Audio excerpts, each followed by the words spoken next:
आप सभी ज्ञानार्थियों का इस वीडियो में हार्दिक स्वागत है। मित्रों, आज हम वित्तीय प्रबंध के अंतर्गत पूंजी की लागत का अध्ययन करेंगे और इसमें हम सर्वप्रथम ऋण पूंजी की लागत का अध्ययन करेंगे। आपसे अनुरोध है कि आप इस वीडियो को लाइक एवं शेयर अवश्य करें तथा यदि अभी तक आपने मेरे चैनल को सब्सक्राइब नहीं किया है, सब्सक्राइब भी अवश्य करें, जिससे आपको नए वीडियोस की जानकारी मिलती रहे और आप उनसे लाभान्वित हो सकें। एक व्यावसायिक संस्था आवश्यक पूंजी की रकम को विभिन्न स्रोतों से प्राप्त कर सकती है। ये स्रोत एक कंपनी के संदर्भ में अंश पूंजी तथा ऋण पूंजी हो सकती है। अंश पूंजी भी पूर्वाधिकार अंश के रूप में तथा समता अंश के रूप में हो सकती है। प्रत्येक स्रोत के अपने गुण व दोष होते हैं। संस्था इन पर विचार करती है और जोखिम नियंत्रण कर संबंधी निहितार्थ को ध्यान में रखते हुए वह किन स्रोतों से पूंजी प्राप्त करनी है, इस संदर्भ में निर्णय लेती है। इसी परिप्रेक्ष्य में एक महत्वपूर्ण बिंदु पूंजी की लागत के संदर्भ में भी होता है कि वह विभिन्न स्रोतों से प्राप्त पूंजी की लागत को न्यूनतम रख सके। वह केवल सस्ती पूंजी ही नहीं देखता, बल्कि अन्य निर्णयों को, अन्य बिंदुओं को दृष्टिगत रखते हुए विभिन्न स्रोतों से प्राप्त पूंजी का एक ऐसा अनुकूलतम अनुपात बनाता है जिसे हम पूंजी ढांचा कहते हैं, जिसमें कि पूंजी की औसत लागत उचित हो सके, न्यूनतम हो सके और उस दर के आधार पर ही एक कट ऑफ रेट निर्धारित हो जाती है, जिसके द्वारा यह निर्धारित होता है कि उस पूंजी का प्रयोग जिन परियोजनाओं में होगा, उन परियोजनाओं से पूंजी की लागत की तुलना में अधिक प्रत्याय मिलना ही चाहिए।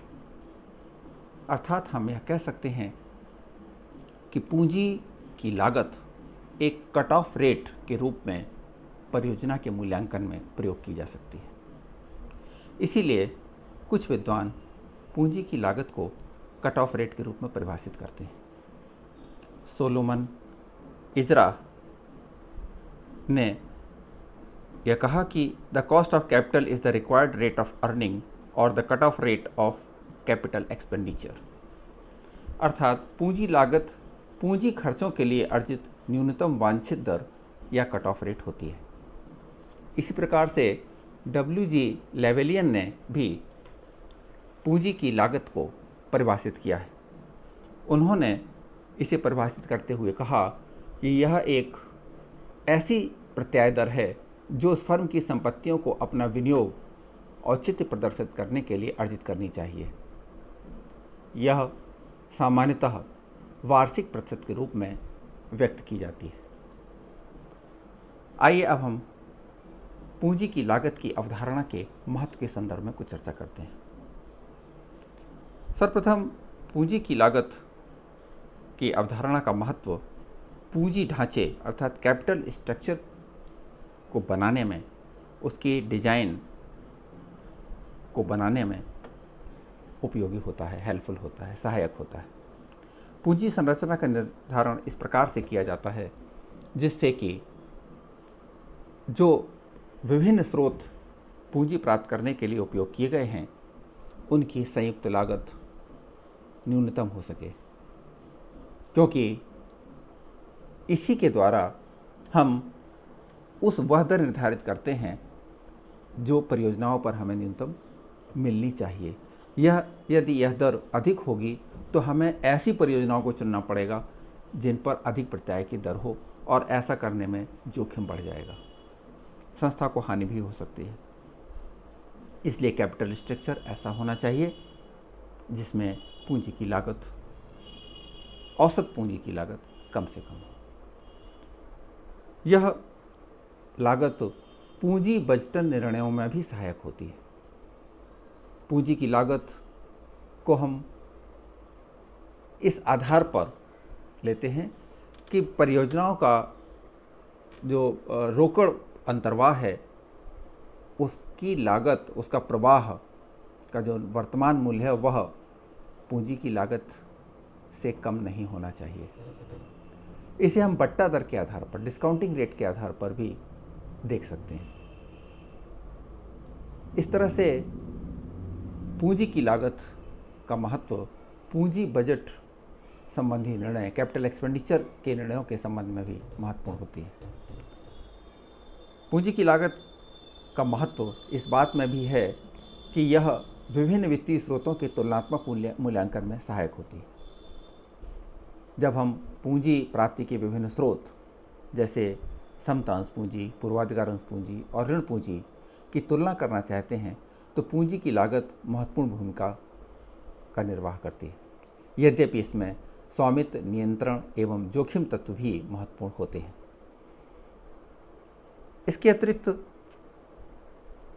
जब हम वित्तीय प्रबंधक के कुशलता का मापन करना चाहते हैं तो भी पूंजी की लागत इसमें बहुत महत्वपूर्ण भूमिका का निर्वाह करती है। यदि किसी परियोजना को लागू करने में पूंजी की अनुमानित लागत तथा परियोजनाओं के लिए जो बजट बनाया जा रहा है उसमें संतुलन नहीं है, यदि पूंजी की अनुमानित लागत तथा वास्तविक लागत की हम तुलना करते हैं और ये देखते हैं कि उच्च प्रबंध इसमें संतुलन रखने में कहाँ तक सफल हुआ है, तभी हम प्रबंध को सफल मान सकते हैं। तो उच्च प्रबंधकों की वित्तीय कुशलता के मूल्यांकन में भी पूंजी की लागत महत्वपूर्ण होती है। इसके अतिरिक्त अन्य विभिन्न क्षेत्रों जैसे वर्किंग कैपिटल, कार्यशील पूंजी, लाभांश निर्धारण तथा अंशों और ऋणपत्रों के निर्गमन के संबंधी निर्णय लेने में भी पूंजी की लागत का अत्यंत महत्व होता है। आइए अब हम देखते हैं कि पूंजी की लागत का निर्धारण कैसे होता है। इस संदर्भ में दो प्रकार से हम पूंजी की लागत का निर्धारण कर सकते हैं। एक तो विभिन्न स्रोतों की जो विशिष्ट लागत है जिसे हम स्पेसिफिक कॉस्ट कह सकते हैं, और दूसरी उन सभी संयुक्त स्रोतों की एक सामूहिक औसत भारित लागत। स्पेसिफिक लागत ऋण पूंजी, पूर्वाधिकार अंश पूंजी, समता अंश पूंजी और रिटेन्ड अर्निंग्स यानी प्रतिधारित आय के संदर्भ में गणना की जा सकती है। आज हम इस वीडियो में ऋण पूंजी की लागत के निर्धारण के संदर्भ में बात करेंगे। ऋण पूंजी की विशेषता यह होती है कि इस पर ब्याज देना होता है और उस ब्याज की दर निर्धारित होती है। ब्याज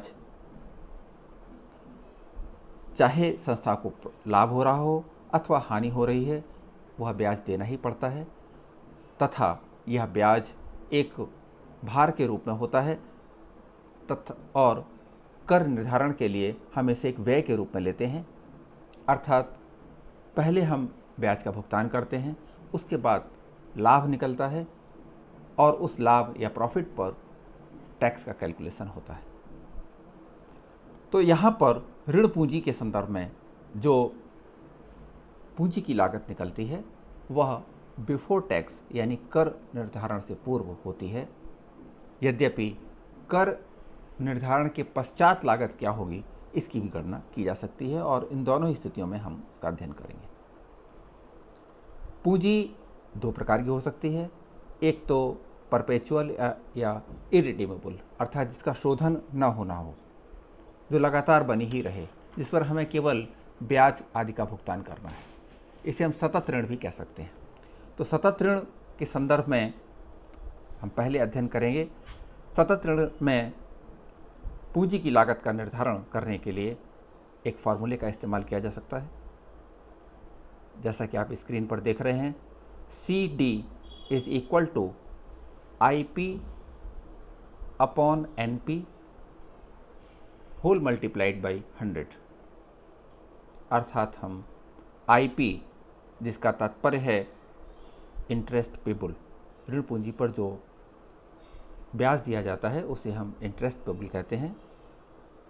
एक डिबेंचर पर जो ब्याज दिया जाएगा वह यहाँ पर कैलकुलेट कर लिया जाएगा और ये बड़ा सरल होता है। ऋण पत्र के साथ जो प्रतिशत की दर दी रहती है जिसे हम कूपन रेट भी कहते हैं, वह प्रतिशत जब हम उस ऋण पत्र के मूल्य से गुणा करके इंटरेस्ट पेबल निकाल सकते हैं 1 वर्ष के आधार पर। NP अर्थात नेट प्रोसीड्स, इसका कैलकुलेशन हम कर सकते हैं। यद्यपि यह कैलकुलेशन विभिन्न स्थितियों पर अलग अलग हो सकता है, लेकिन सामान्यतः इसे कैलकुलेशन करने के लिए, गणना करने के लिए निम्न प्रक्रिया अपनाई जा सकती है। देखिए, कंप्यूटेशन ऑफ नेट प्रोसीड्स, इसमें सबसे पहले हम ऋण पत्र का फेस वैल्यू लेते हैं और उसमें ऋण पत्र के निर्गमन पर यदि कोई प्रीमियम लिया जा रहा है तो उसे जोड़ देते हैं, अथवा यदि ऋण पत्र डिस्काउंट पर इश्यू हो रहे हैं तो उसे घटा देते हैं, लेस कर देते हैं। फिर इसमें से हम निर्गमन के विभिन्न व्यय यहाँ पर घटाते हैं। ये व्यय अंडरराइटिंग कमीशन हो सकता है, ब्रोकरेज हो सकता है, प्रिंटिंग एक्सपेंसेस हो सकता है, अदर एक्सपेंसेस हो सकता है। इन सभी व्ययों को हम ऊपर फेस वैल्यू में प्रीमियम जोड़कर या डिस्काउंट घटाकर जो निर्गमन मूल्य आया है उस निर्गमन मूल्य में से यह एक्सपेंसेस अंडरराइटिंग कमीशन, ब्रोकरेज और प्रिंटिंग एक्सपेंसेस, अदर एक्सपेंसेस घटा देते हैं, जिससे कि नेट प्रोसीड्स हमें प्राप्त हो जाती है। अब फॉर्मूले में हम बड़ी आसानी से IP divided by NP and whole multiplied by 100 ऐसा रखकर हम कॉस्ट ऑफ डेप्ट बिफोर टैक्स निकाल सकते हैं। CDB का तात्पर्य कॉस्ट ऑफ डेप्ट बिफोर टैक्स है, CDB। यदि हमें कॉस्ट ऑफ डेप्ट आफ्टर टैक्स निकालना है तो इसे CDA कह सकते हैं, और ये CDA ऊपर निकाले गए CDB के आधार पर ही निकल सकती है। CDB हमें पहले निकालना पड़ेगा और फिर इसमें मल्टीप्लाई करेंगे 1 माइनस टैक्स रेट को। यहाँ टैक्स रेट दशमलव में होती है, अर्थात यदि 40% टैक्स रेट है तो इसे हम 0.40 के रूप में शो करेंगे, अर्थात यहाँ कोष्ठक के अंदर, ब्रैकेट के अंदर 1 माइनस 0.40 लिखेंगे। यदि टैक्स रेट 60% है तो 1 माइनस 0.60 लिखेंगे। इस तरह से कॉस्ट ऑफ डेप्ट आफ्टर टैक्स निकाली जा सकती है। एक प्रश्न के द्वारा हम इसे समझने का प्रयास करेंगे। स्क्रीन पर आप एक प्रश्न देख रहे हैं। Rishabh limited issues 10,000 8% debentures of ₹200 each at a premium of 10%. The following expenses are incurred: underwriting commission 2% on issuing price, brokerage 1% of face value, and other expenses ₹6,000. Calculate the cost of debt capital after tax. Assume corporate tax rate 60%. यहाँ आप देख पा रहे हैं कि debentures के साथ coupon rate 8% दी गई है। तो IP यानी इंटरेस्ट पेबल हम निकाल सकते हैं 200 रुपये का 8% यानी ₹16 एक डिबेंचर पर इंटरेस्ट पेबल आ जाएगा। फिर हमें निकालना है calculation of net proceeds. Net proceed निकालने के लिए फेस वैल्यू ऑफ डिबेंचर 200 रुपये लिया, इसमें जोड़ा प्लस किया premium on issue of debentures. जैसा कि आप क्वेश्चन में देख रहे हैं 10% ऑफ प्रीमियम लिखा गया है, तो 200 रुपये का 10% इसमें जोड़ देंगे 20 रुपये। ये हुआ इश्यू प्राइस हुआ 220 रुपये। अब कहा गया है कि इश्यू प्राइस पर 2% अंडरराइटिंग कमीशन है और 1% ऑफ फेस वैल्यू ब्रोकरेज है। तो अंडरराइटिंग कमीशन 220 रुपये का 2% 4.4 रुपीज़, ब्रोकरेज 200 रुपये का 1% 2 रुपये, तथा अदर एक्सपेंसेस जो दिए गए हैं 6,000 रुपीज़, उनमें नंबर ऑफ डिबेंचर्स जो कि 10,000 है उससे भाग दे देंगे तो एक डिबेंचर का एक्सपेंसेस 0.6 रुपीज़ आ गया। इन सब का टोटल यानी 4.4, 2.0 और 0.6 इनको प्लस करेंगे तो एक्सपेंसेस 7 रुपीज़ आ जाते हैं। इसे ऊपर इश्यूइंग प्राइस 220 में से माइनस करेंगे तो नेट प्रोसीड्स 213 रुपये आ जाएगा। कॉस्ट ऑफ डेप्ट बिफोर टैक्स निकालने के लिए हम ऊपर जिस फार्मूले की चर्चा कर चुके हैं उसमें विभिन्न वैल्यूज़ को रखेंगे। आईपी 16 रुपये, इसमें भाग देंगे एनपी 213 रुपये का और फिर जो आ रहा है उसमें 100 से मल्टीप्लाई करेंगे। तो कैलकुलेटर से आप देख सकते हैं कि 16 में 213 का भाग देंगे तो 0.075117 आएगा। इसमें 100 से मल्टीप्लाई करेंगे तो 7.5117% आ जाएगा। कॉस्ट ऑफ डेप्ट आफ्टर टैक्स निकालने के लिए हम CDB में मल्टीप्लाई करेंगे 1 माइनस टैक्स रेट से, अर्थात 7.5117 में मल्टीप्लाई करेंगे 1 माइनस 0.60 से, और इस तरह हमें कॉस्ट ऑफ डेप्ट आफ्टर टैक्स 3.0047 प्राप्त हो जाएगी। आइए अब एक और क्वेश्चन देखते हैं। स्क्रीन पर आप दूसरा क्वेश्चन देख रहे हैं। दीक्षा limited issues 6,000 shares, 8% debentures of ₹100 each at ₹90 per debenture. The following expenses are incurred: underwriting commission 2%, brokerage 0.5%, printing and other expenses 3,000. Calculate cost of debt after tax, और tax rate is 60%. तो calculate net proceeds. Face value ₹100 है, इसमें से discount minus करेंगे। पिछले question में premium था इसलिए उसे प्लस किया था, यहाँ पर discount on issue of debentures है 10 रुपये, इसे माइनस कर देंगे। ये हुआ 90 रुपीज़ इश्यूइंग प्राइस। इसके पश्चात अंडरराइटिंग कमीशन, ब्रोकरेज और अदर एक्सपेंसेस को माइनस करेंगे तो नेट प्रोसीड्स आ जाएगा 87 रुपये। इंटरेस्ट पेबल 100 रुपये का 8% यानी ₹8। फॉर्मूले में रखेंगे तो कॉस्ट ऑफ डेप्ट बिफोर टैक्स आ जाएगा 8 divided by 87 multiplied by 100, that is 9.195%। इसी तरह से कॉस्ट ऑफ डेप्ट आफ्टर टैक्स ये 9.195 मल्टीप्लाइड बाई 1 माइनस 0.60, तो हमें कॉस्ट ऑफ डेप्ट आफ्टर टैक्स मिल जाएगी 3.678। आइए अब देखते हैं कि रिडीमेबल डेप्ट का कैलकुलेशन कैसे करेंगे। इसके कैलकुलेशन में ध्यान ये रखना है कि चूंकि रिडीमेबल डेप्ट में मैच्योरिटी वैल्यू भी होगी, यानी डिबेंचर्स को प्रीमियम पर या डिस्काउंट पर इश्यू किया जा सकता है, तो यहाँ पर आप देखेंगे कि फॉर्मूले में थोड़ा सा परिवर्तन कर देना होता है। फॉर्मूला है IP plus MV minus NP upon N whole upon MV plus NP upon 2 multiplied by 100। यहाँ पर MV मेच्योरिटी वैल्यू है और N मेच्योरिटी पीरियड वर्ष में। आफ्टर टैक्स निकालने के लिए simply CDA is equal to CDB into 1 minus tax rate, जैसा कि पहले इरिडीमेबल डिबेंचर्स के संदर्भ में किया था। एक क्वेश्चन में इसे भी देख लेते हैं। Shreya limited issued 20,000 10 years 6% debentures of ₹100 each at 4% discount. यहाँ पर जो रिडीमेबल हैं after 10 years at 5% premium. The cost of issue is 2%। Calculate cost of डेप्ट कैपिटल, टैक्स रेट 50%। तो यहाँ पर सबसे पहले IP निकाला। IP 6% ऑफ 100 है यानी ₹6। नेट प्रोसीड्स निकालने के लिए फेस वैल्यू 100 में से 4 रुपीज़ डिस्काउंट माइनस करेंगे तो 96 हुआ। Cost of issue 2 rupees, NP आ गया 94 रुपीज़।